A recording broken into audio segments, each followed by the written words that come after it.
Bonjour à toutes et à tous et bienvenue dans ce nouveau podcast. Aujourd'hui, nous allons parler de la journée mondiale du végétarisme. La journée mondiale du végétarisme est célébrée chaque année le 1er octobre. La fête est née en Amérique du Nord en 1977 et un an plus tard, elle est déjà populaire dans le monde entier. Elle est fêtée tout au long du mois d'octobre, qui est considéré comme le mois de la sensibilisation végétarienne. À l'origine, le végétarisme provenait de cultures où l'hindouisme, le bouddhisme et le jaïnisme étaient courants et pratiqués depuis des millénaires. Dans les anciens Védas indiens, il existe le concept de Ahimsa, qui signifie le rejet de la violence dans toutes ses manifestations. Dans l'Égypte ancienne, le refus de manger ou d'utiliser des produits issus de viande et de peau animale était également répandu, basé sur la croyance des Égyptiens en la réincarnation.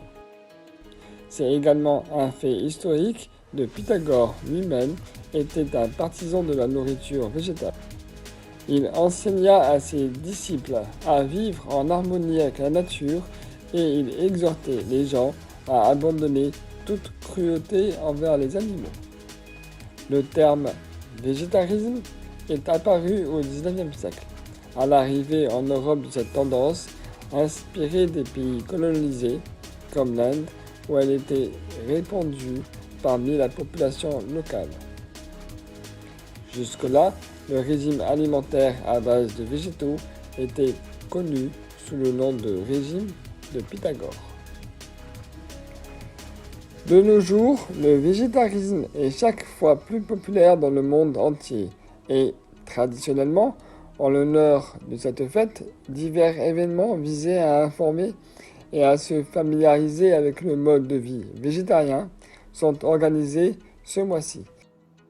Ils comprennent des ateliers et des dégustations gratuites de divers plats dans les restaurants, ainsi que des conférences sur les aspects et la transition vers le végétarisme, les déchets plastiques et la consommation consciente.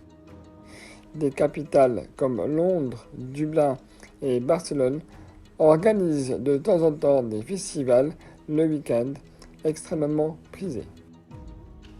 En effet, les aliments végétaux véhiculent plus d'énergie et sont mieux absorbés par l'organisme.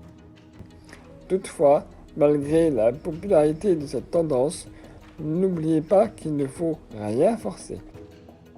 Chaque personne est unique et tous les corps humains ne peuvent pas vivre pleinement sans viande ni poisson et toutes les régions du monde n'y sont pas adaptées.